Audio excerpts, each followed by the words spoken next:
Hello दोस्तों, मैं विकास Kumar TMR class में आप सभी का स्वागत है। आज टॉपर सीरीज 3 है जो कि वैसे स्टूडेंट के लिए सीरीज चल रहा है जो क्लास 10th बिहार बोर्ड का 2023 में बोर्ड एग्जाम देने वाले हैं, उसकी परीक्षाओं को ध्यान में रखते हुए इस सीरीज को चलाया जा रहा है। और हाँ, एग्जाम के अधिकतर क्वेश्चन आपके इस टॉपिक से देखने को मिलेगी, आपको कतई टेंशन लेने की जरूरत नहीं है। तो चलिए आज का टॉपिक हम लोग शुरू करते हैं। हाँ, टॉपिक शुरू करने से पहले आप सभी को आज 14 नवंबर है, तो आप सभी को बाल दिवस की, चिल्ड्रंस डे का हार्दिक शुभकामनाएं। चलिए तो हम लोग आज का टॉपिक देखते हैं प्रतिबिंब, जो कि एग्जाम पॉइंट ऑफ व्यू से बहुत इंपॉर्टेंट है। चलिए देखते हैं कि प्रतिबिंब आपका क्या है, प्रतिबिंब किसे कहते हैं। आपको 2 नंबर में भी इस टॉपिक को पूछ दिया जाता है। तो दोस्तों, आप लोग को पहले हम बता चुके हैं कि कोई भी टॉपिक को आपको सीरियस लेने की जरूरत नहीं है।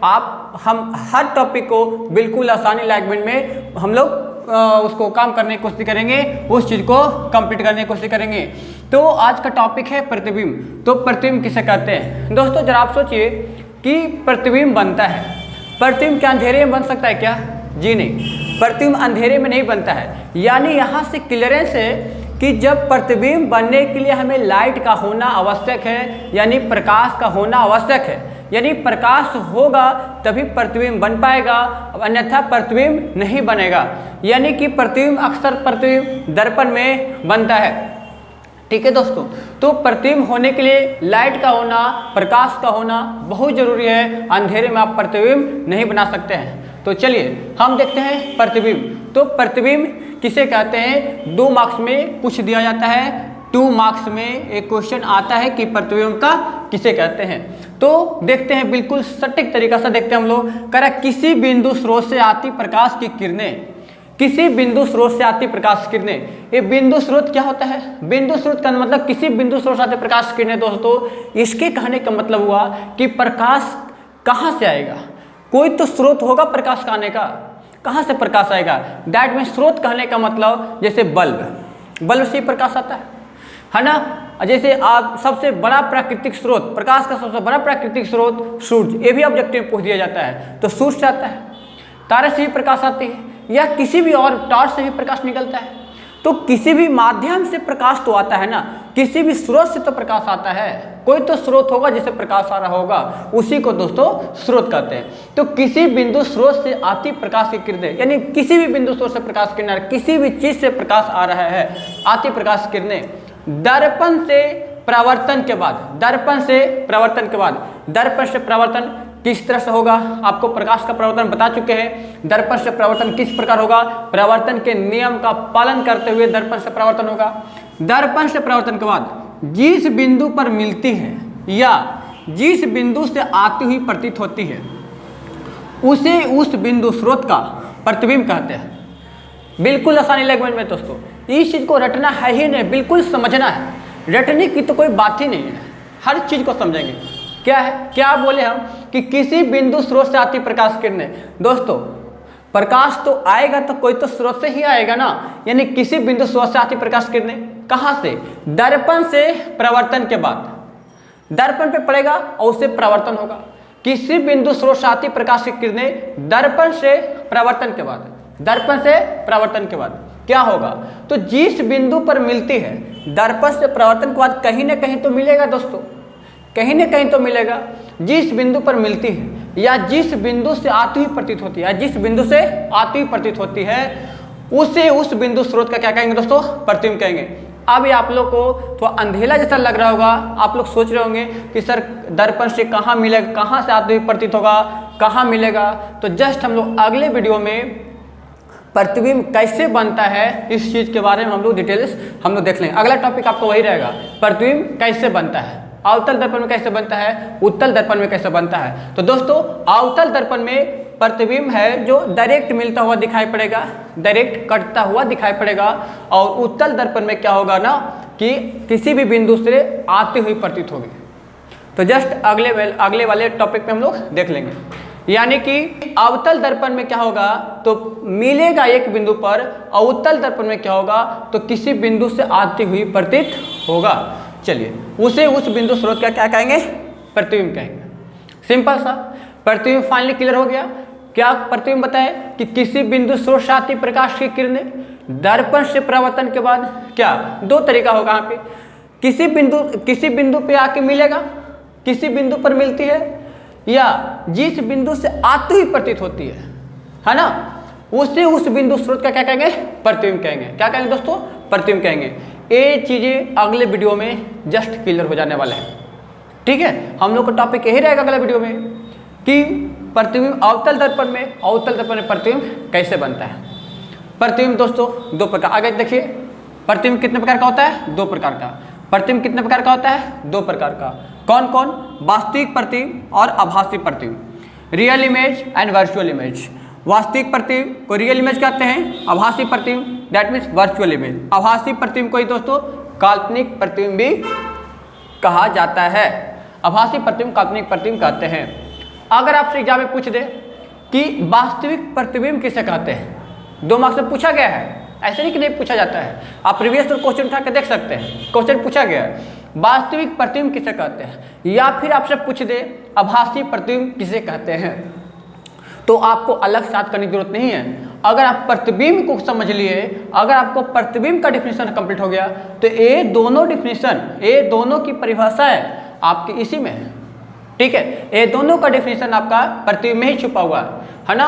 अगर सिर्फ पूछ दे कि प्रतिबिंब किसे कहते हैं, तो आप तो इस चीज के बारे में इसको लिख देंगे कि किसी बिंदु स्रोत से आती प्रकाश की किरणें दर्पण से परावर्तन के बाद जिस बिंदु पर मिलती है या जिस बिंदु से आती हुई प्रतीत होती है, उसे उस बिंदु स्रोत का क्या कहेंगे, प्रतिबिंब कहेंगे।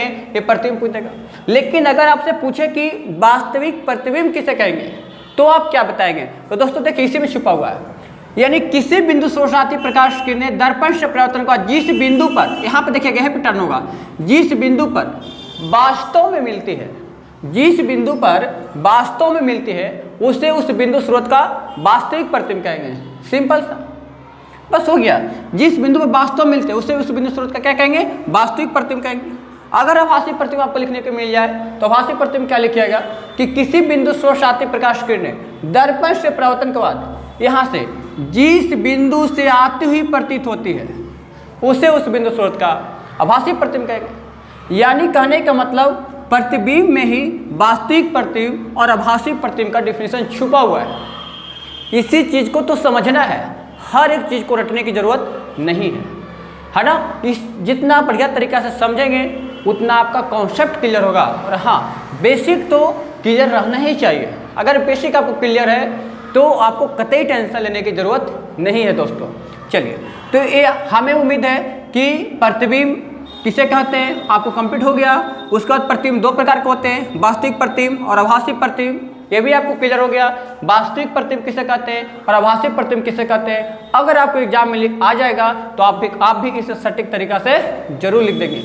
ठीक है दोस्त, आप लोग को पिछले वीडियो में बता चुके हैं कि वास्तविक प्रतिबिंब को हम पर्दे पर प्राप्त कर सकते हैं, इसको हम पर्दे पर प्राप्त कर सकते हैं, और आभासी प्रतिबिंब को दोस्तों पर्दे पर प्राप्त नहीं कर सकते हैं, पर्दे पर प्राप्त नहीं कर सकते हैं। इसको हम लोग कर सकते हैं, वास्तविक प्रतिबिंब को पर्दे प्राप्त कर सकते हैं, आभासी प्रतिबिंब को हम पर्दे प्राप्त नहीं कर सकते हैं।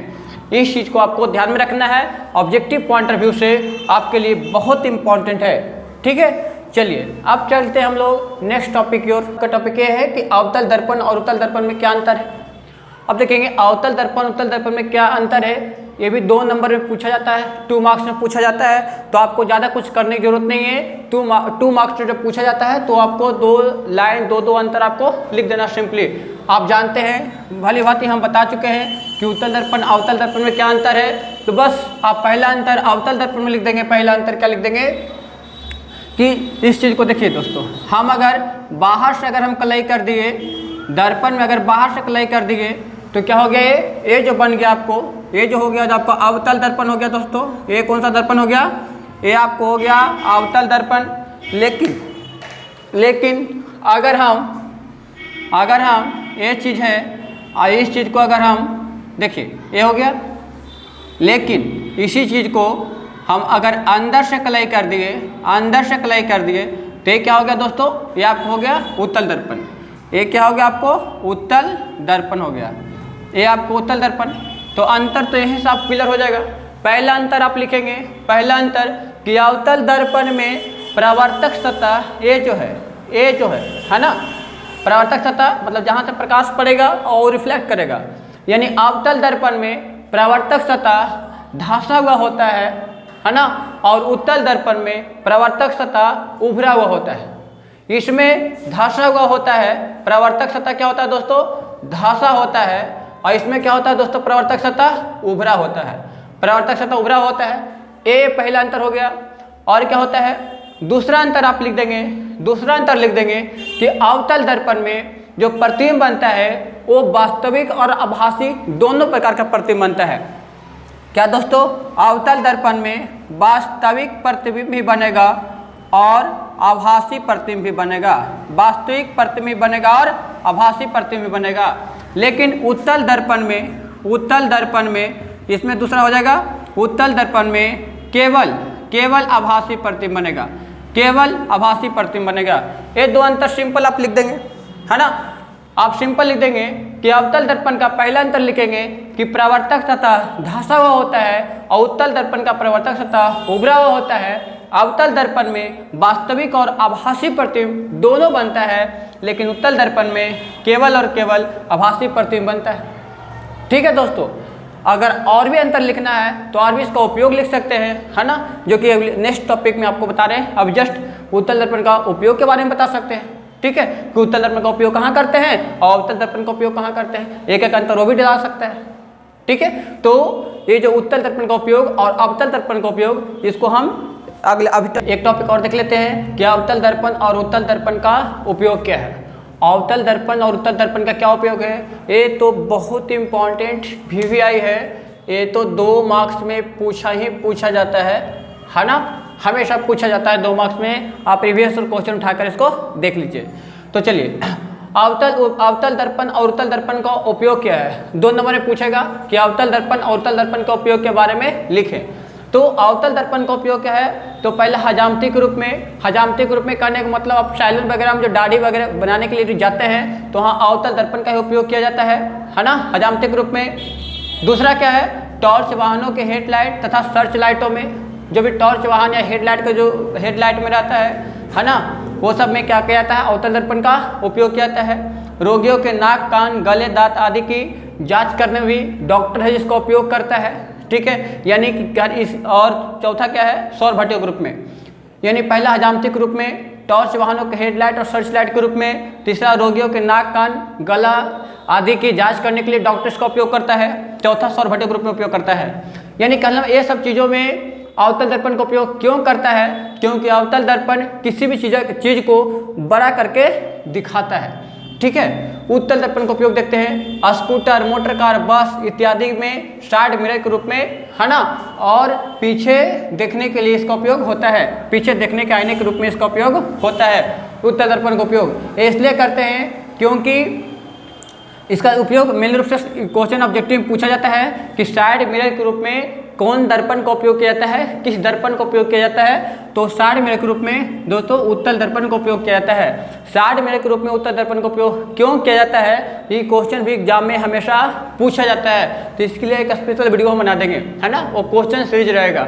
लेकिन थोड़ा सा हम आपको बताना चाहते हैं कि साइड मिरर के रूप में उत्तल दर्पण का उपयोग इसलिए किया जाता है क्योंकि ये हमेशा सीधा प्रतिबिंब बनाता है, ये हमेशा जो सीधा प्रतिबिंब बनाता है, ठीक है, और क्या बनाता है, छोटा प्रतिबिंब बनाता है, सीधा प्रतिबिंब बनाता है और छोटा प्रतिबिंब बनाता है ना।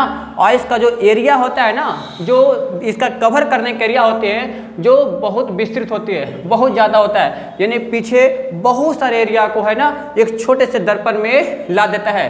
ठीक है, इसीलिए हम लोग साइड मिरर के रूप में इसका उपयोग करते हैं, उत्तल दर्पण का उपयोग करते हैं। तो आप लोग सर बोल सकते हैं कि सर समतल दर्पण भी तो सीधा ही प्रतिबिंब बनाता है, ये तो आप ही पता है। तो जी हाँ, समतल दर्पण भी सीधा प्रतिबिंब बनाता है ना, समतल दर्पण भी सीधा प्रतिबिंब बनाता है और आभासी प्रतिबिंब बनाता है। लेकिन समतल दर्पण का उपयोग हम लोग साइड मिरर के रूप में नहीं करते हैं, क्योंकि समतल दर्पण की अपेक्षा उत्तल दर्पण का जो एरिया है, कवर करने का जो एरिया है, जो ज़्यादा विस्तृत होता है, ज़्यादा बड़ा होता है, इसलिए हम लोग उत्तल दर्पण का उपयोग ही साइड मिरर के रूप में करते हैं।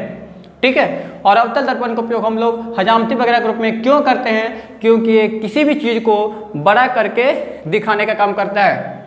तो हम लोग यहाँ पे देख लिए कि अवतल दर्पण उत्तल दर्पण का उपयोग क्या है, ये बहुत इंपॉर्टेंट आपको VBI है। तो आप लोग तो बेखूबी अब लिख देंगे कि अवतल दर्पण का उपयोग आएगा 2 नंबर में, तो 2-3 इधर लिख देंगे, 2-3 इधर लिख देंगे, ठीक है।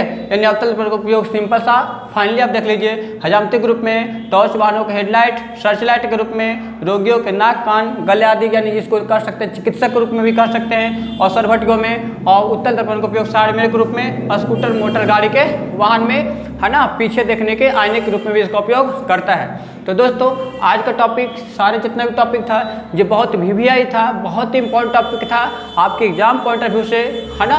तो आई होप आप लोग सभी इन टॉपिकों को बखूबी तरीका से, बढ़िया तरीका से समझ लिए होंगे, ठीक है। अगर आपको इस टॉपिक को समझने में अच्छा लगा है, अगर आप इस टॉपिक को बड़ी तरीके से समझ पाए हैं, तो इस वीडियो को लाइक और शेयर सब्सक्राइब जरूर करें।